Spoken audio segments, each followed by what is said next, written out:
नमस्कार बच्चों। इसके पहले हमने फूल और कांटे कविता की व्याख्या की।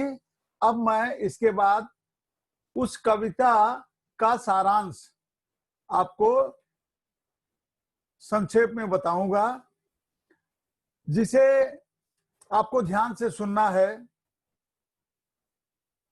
अब मैं सारांश आपके सामने प्रस्तुत कर रहा हूं। प्रस्तुत कविता फूल और कांटा कविवर अयोध्या सिंह उपाध्याय हरिऔध द्वारा रचित है। इस कविता में फूल और कांटे की तुलना उनके विभिन्न प्राकृतिक स्वाभाविक गुणों के आधार पर की गई है। एक ही पौधे में इन दोनों का जन्म होता है, पर इनके व्यवहार अलग अलग होते हैं। इन दोनों का भरण पोषण एक ही अवस्था में होता है। रात में चमकने वाला चांद इन दोनों पर एक समान रूप से रोशनी बिखेरता है। बरसात के समय पानी की बूंदें इन पर समान रूप से पड़ती है। चांदनी इन पर रोशनी समान रूप से बिखेरती है। हवा का सद्व्यवहार इन पर समान रूप से एक जैसा होता है, पर इनके गुण में जमीन आसमान का अंतर होता है। यह हमें ध्यान देने की बात है। कांटे उंगलियों में चुभते हैं। ये किसी के बहुमूल्य वस्त्र की परवाह नहीं करते, उन्हें भी फाड़ देते हैं। प्यारे बच्चों, आज हम फूल और कांटे दोनों में अगर अंतर बताना चाहें तो ये बातें आपको ध्यान में रखनी है। ये किसी के बहुमूल्य वस्त्र की कीमत की परवाह न करते हुए उन्हें फाड़ देते हैं। तितलियों के पंख को काट देते हैं एवं जीर्ण शीर्ण कर देते हैं। काले भंवरों को भी नहीं छोड़ते,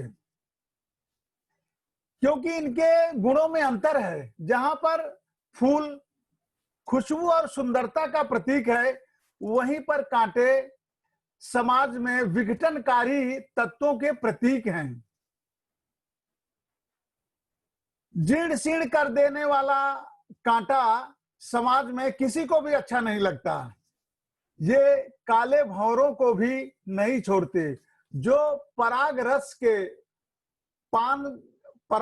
पान के लिए अर्थात फूलों के रस को चाहने वाला, फूलों के रस से अपना भरण पोषण करने वाला है, उस पर मंडराता रहता है, लेकिन कांटे उन्हें घायल करने से नहीं छोड़ते। इन सभी अवगुणों के विपरीत अवस्था में मौजूद फूल का स्वभाव बहुत ही अच्छा और सराहनीय होता है। फूल तितलियों को अपनी गोद में बिठाते हैं और भंवरों को अपना पराग अर्थात रसपान कराते हैं। अपने आकर्षक रंगों में यह सदैव दूसरों को प्रभावित एवं आकर्षित करते रहते हैं। यह आदर्श एवं सुख प्रदान करने के सर्वगुण संपन्न के प्रतीक हैं। ये सर्वप्रिय देवताओं के शीश पर नैवेद्य पूजा के रूप में चढ़ाए जाते हैं। ये हमारी सद्भावना एवं निष्ठा के प्रतीक हैं।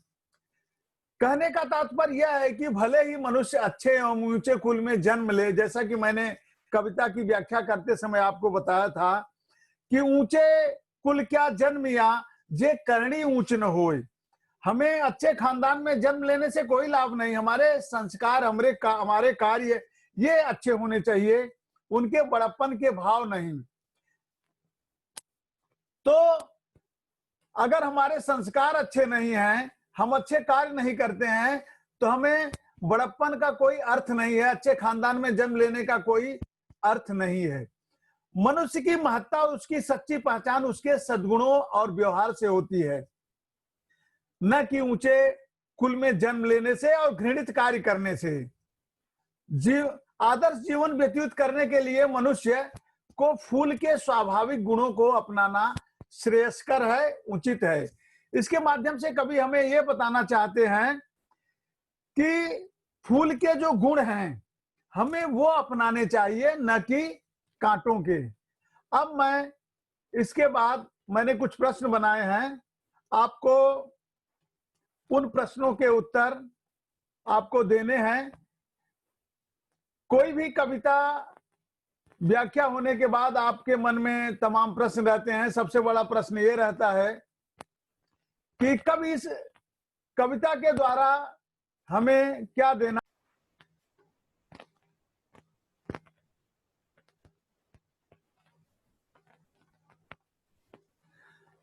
अब मैं आपके सामने कुछ प्रश्न बनाए हैं, उसके बारे में चर्चा करेंगे।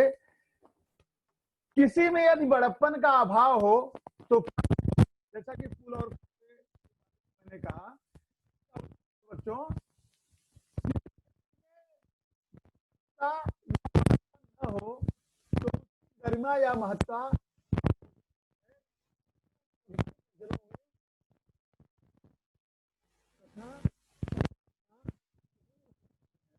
जैसा कि मैंने कहा कि वो हो जाता है अगर किसी का स्वभाव किसी की रुचि नहीं दिखाई देती। दूसरा प्रश्न स्पष्ट कीजिए। फूल सुख का प्रतीक है, फूल संस्कार एवं सफल विभक्ति का प्रतिनिधित्व करता है, जिसकी कांटे क्रूरता एवं असभ्यता का प्रतीक है, इसकी सारी गणित और निंदनीय है। यहाँ पर सबसे बड़ा प्रश्न है कि फूल और कांटे कविता द्वारा हमें क्या संदेश मिलता है, क्या शिक्षा मिलती है।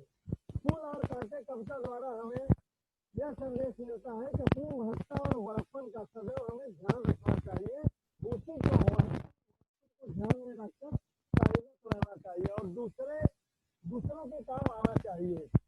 हमारे जीवन हमेशा खुशियां बढ़ती रहे, इस बात का हमें ध्यान में रखना चाहिए। और इसके बाद कुछ प्रश्न और है जिनके उत्तर आपको देने हैं। फूल और कांटे कहाँ पलते हैं? फूल और कांटे प्रकृति के एक ही पौधे हैं। फूल और कांटे का स्वभाव क्या एक जैसे होते हैं? फूल और कांटे का स्वभाव अलग अलग होते हुए भी अलग अलग गुण स्वभाव विकसित हो जाते हैं, अर्थात एक से नहीं होते। फूल और कांटे कविता का भावार्थ सरल शब्दों में लिखिए। बच्चों ये आपको लिखना है कि फूल और कांटे के स्वभाव से आपको क्या सीख मिलती है